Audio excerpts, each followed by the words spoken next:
अजून असं की दादा आपण बघतोय परिसरामध्ये 11वी-12वीसाठी जे प्रायव्हेट ट्युशन आहेत त्या संदर्भात आपलं काय मत आहे? एक सध्याचं फॅड जे निघालेलं आहे की 10वी पर्यंत कुठेतरी एका लोकल शाळेमध्ये प्रवेश घ्यायचा, नंतर 11वी-12वीला शहरामध्ये जायचं.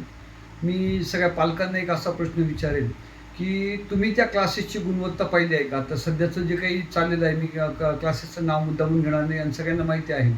हे सगळे पेपर फोडतात, हे विकत घेतात, ठराविक लोकांना अतिशय जास्तीचं फीस घेऊन आणि त्यांना स्पेशल बॅच निवडली जाते आणि त्या बॅचमधनं जे काही मुलं येतात हे सगळे विकाऊ असतात, असं माझं मत आहे. दुसरी महत्त्व, जे मेरिटमध्ये मुलं आलेले आहेत ते पूर्ण भारतातनं आलेले असतात आणि ते सुद्धा ते मुलं जे असतात ते सुद्धा विकले गेलेले असतात. याची अनेक उदाहरणं WhatsAppवर किंवा अनेक रील्समधनं बाहेर आलेलं आहे आणि मी स्वतः तो अनुभव घेतलेला आहे.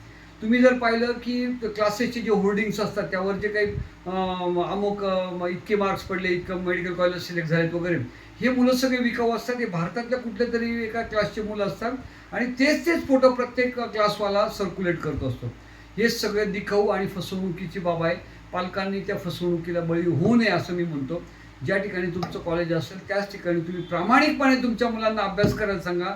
कोणत्याही क्लासची गरज लागत नाही. जरी लागत असेल तर तुम्हाला ऑनलाईन क्लासेस भरपूर आहेत किंवा असे अनेक प्रामाणिक क्लासेस आहेत, प्रामाणिक टीचर्स आहेत की ते तुमच्या मुलांना व्यवस्थित मार्गदर्शन करत असतात.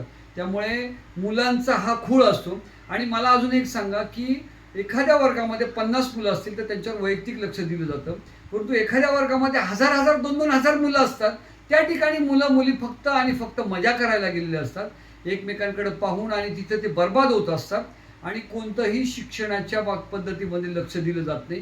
कारण बऱ्याचशा क्लासेसमध्ये मी जे काही अभ्यास केलेला आहे त्यामध्ये असं दिसलं की पालक सांगतात की बा आमचे मुलं फक्त क्लासला येतील, आम्हाला बाकीचं सांगू नका.